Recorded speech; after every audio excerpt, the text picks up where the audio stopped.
Welcome, fellow gardeners. Have you ever dreamed of harvesting your own sweet grapes right from your backyard? Growing grapes in North America is not only possible, but incredibly rewarding. With the right knowledge, you can enjoy fresh fruit, juice, or even homemade wine.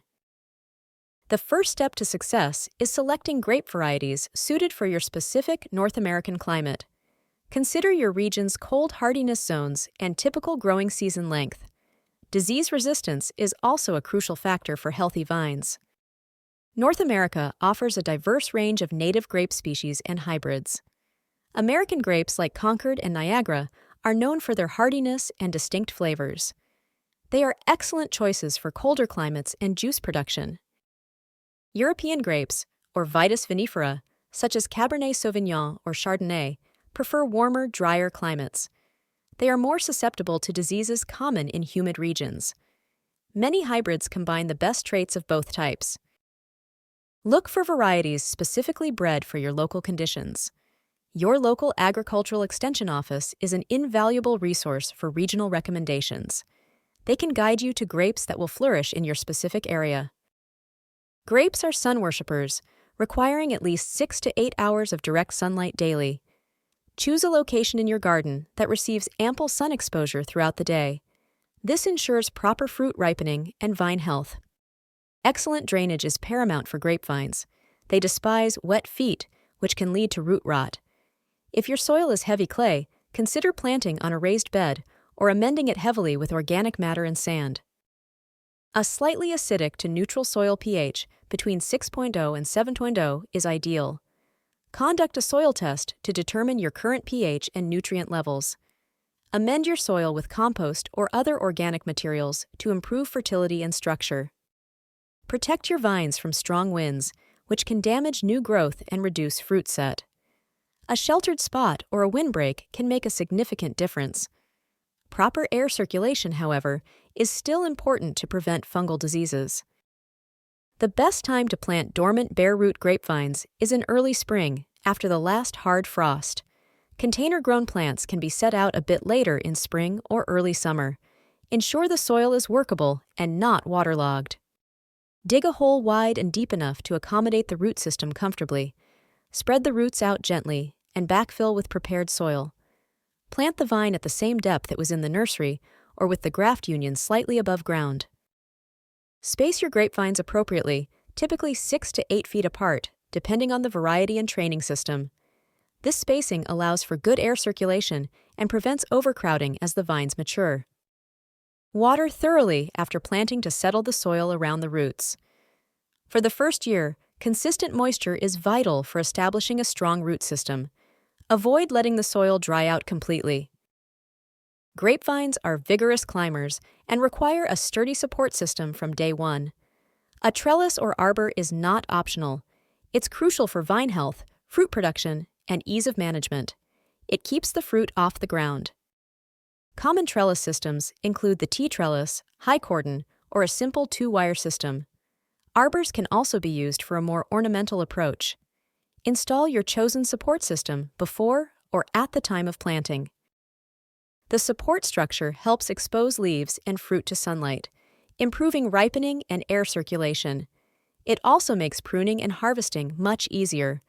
Ensure your trellis posts are firmly anchored to withstand the weight of mature vines. Train young shoots to grow along the wires or structure as they develop. Gentle tying with soft ties will guide their growth without damaging the tender stems. Consistency and training will establish a strong framework. Pruning is arguably the most critical aspect of successful grape growing. It directly impacts fruit quality, yield, and vine longevity. Without proper pruning, vines become overgrown and unproductive. Dormant pruning, performed in late winter or early spring before bud break, is the most important.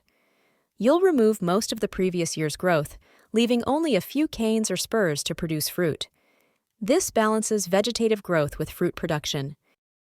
There are 2 main pruning methods: cane pruning and spur pruning.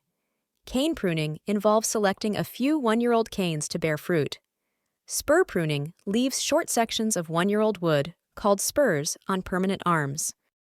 Summer pruning, or hedging, involves removing excess foliage during the growing season. This improves air circulation, reduces disease pressure, and ensures sunlight reaches the developing grape clusters. Don't be afraid to prune aggressively. Consistent watering is essential, especially during dry spells and when fruit is developing. Young vines need more frequent watering to establish their root systems. Mature vines are more drought-tolerant but benefit from deep, infrequent watering. Avoid overhead watering, which can promote fungal diseases. Instead, use drip irrigation or water at the base of the plant. Ensure the soil drains well to prevent waterlogging, which can harm roots. Grapevines are not heavy feeders once established, but they do benefit from balanced nutrition. A soil test will indicate specific nutrient deficiencies. Generally, a balanced fertilizer or compost application in early spring is sufficient. Avoid excessive nitrogen, especially after fruit set, as it can promote leafy growth at the expense of fruit development. Focus on phosphorus and potassium for fruit quality. Organic matter from compost improves soil health over time. Vigilance is key to managing pests and diseases. Common issues in North America include powdery mildew, black rot, and downy mildew. Japanese beetles, grapeberry moths, and birds can also be problematic. Choose disease-resistant varieties whenever possible to minimize problems. Good air circulation through proper pruning and spacing is your first line of defense against fungal diseases. Keep the area around your vines clean. For fungal issues, organic fungicides like copper or sulfur can be effective if applied preventatively. For insect pests, hand-picking, insecticidal soaps, or neem oil can provide control. Netting can protect ripening fruit from birds. Regularly inspect your vines for any signs of trouble. Early detection allows for easier and more effective intervention. A healthy, well-cared-for vine is more resilient to pest and disease pressure. Knowing when to harvest is crucial for optimal flavor. Grapes do not continue to ripen once picked. Look for several indicators: color, taste, and ease of detachment from the stem. The grapes should be fully colored for their variety and taste sweet, not tart. Sample a few berries from different clusters to gauge ripeness. They should also detach easily from the stem with a gentle tug.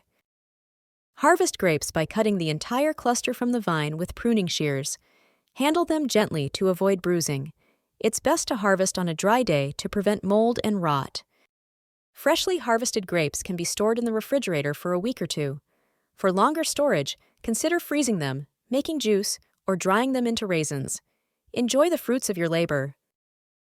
With patience, consistent care, and a little bit of knowledge, you can enjoy delicious homegrown grapes for years to come. So, roll up your sleeves, get planting, and prepare to savor the sweet taste of your very own vineyard. Happy gardening!